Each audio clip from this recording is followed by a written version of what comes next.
Hold on. Freeze. Okay, we're good.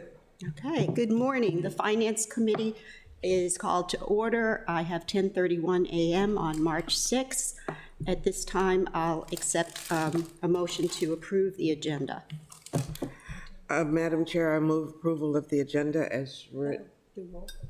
Roll call. Oh, roll sorry. call, sorry. All members are present. That includes Alderwoman Finlayson to my right and Alderwoman O'Neill to my left.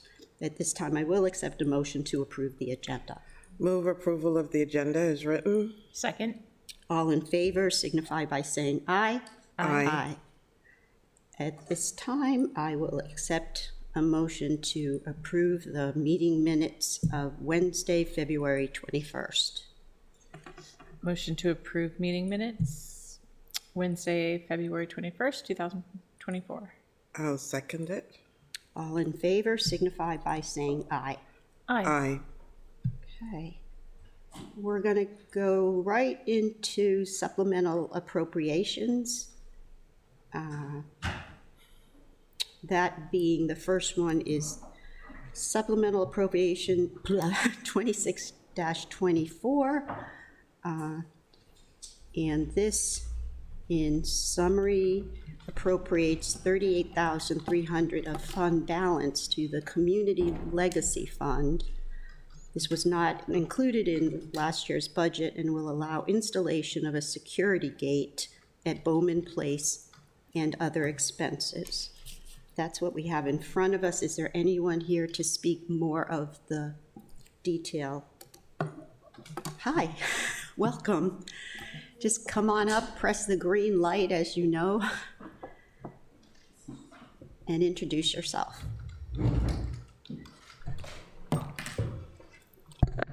Good morning, Maria Brown, Hi. It's so good to Assistant see you, Director Maria. to Planning and Zoning. How are you doing? Good. Teresa couldn't be here today. I'm not sure how many questions I can answer. If you have questions about the community legacy, I was here for the next one, but whatever you have, she's given me a couple of notes. What I can't answer, we'll find an answer. Okay, we'll focus on this one first, and then Okay. we'll go to the next one. Could we have Ms. Brown give us her title? Absolutely. Oh, I said it probably while you were talking. Assistant to the Director of Planning and Zoning. Great.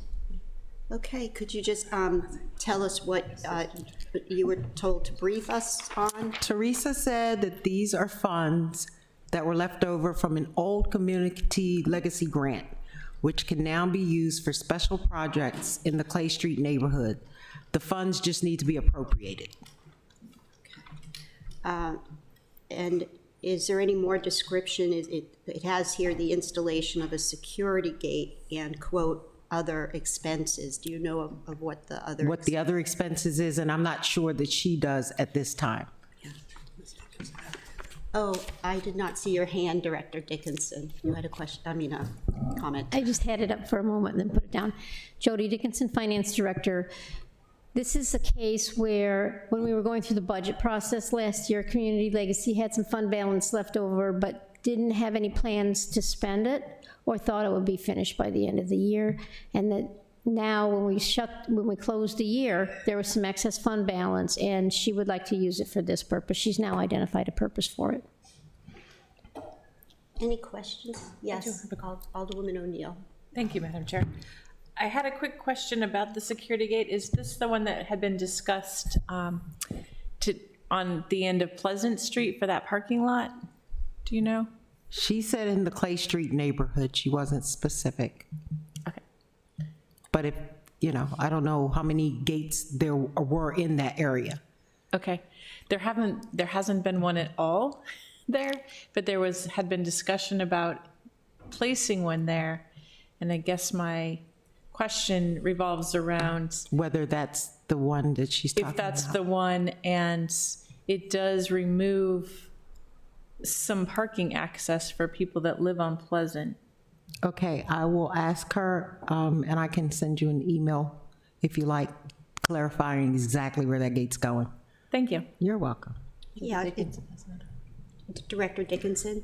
Yes, I have part of the agreement that we're signing with Homes for America to do the improvements, and it's a $78,000 cost. It says security gate installation, so it may be something that's newly installed, and part of the rest of it, the $52,000 is being covered by CDBG, and she intends to use $26,000 of the community legacy money for that purpose as well. But Yeah. that's the total of the information I have about the installation of the security gate. Okay, thank you. Any idea, Alderman O'Neill, if there was something started? Are you aware of that? There's been discussion for the past year about putting a security gate there. That's also the location 2 years ago where there was a shooter that shot across and hit the person in Lowe's. So there has been talk about closing off that parking lot, but I was just wondering about the residents that do park in there, if they've been notified, so, I'll get Teresa to give you more detail. thank you. You're welcome. Alderwoman Finlayson? No, I don't have any questions.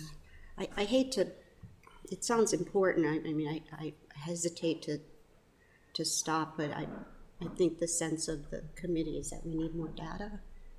I'm comfortable with moving forward. Yeah. I have no doubt that this was part of their plan, whether it was in the document that Ms. Dickinson read to us or not. I'm comfortable with approving this amount for I'm the comfortable. purpose indicated. Yeah, I would just like answers. Yeah. that- Eventually. Understood, totally, and I feel even more comfortable that there's, there has been an estimate of 90-something thousand, and it's definitely needed then to complete the work, so I'll accept a motion at this time. I'll move that we give a favorable recommendation to SA 2624. Second? All in favor signify by saying aye. Aye. Aye. Aye. Thank you, Ms. Brown. So if you could just follow up with, I will. I'll have her Those send all of you questions. an email to explain a little better. Thank you. Thank you very much. So the next one is also planning and zoning, SA 27-24. And the summary in front of us is that it appropriates $18,509 to the Department of Planning and Zoning Contractual Services account. This will allow funding to cover the expense of a traffic impact study. The only question that I have is, doesn't that money usually come from the developer? We received a check from Park Place LLC. Oh, And that money Those was, guys. that money was deposited, that exact amount was deposited into an account per finance.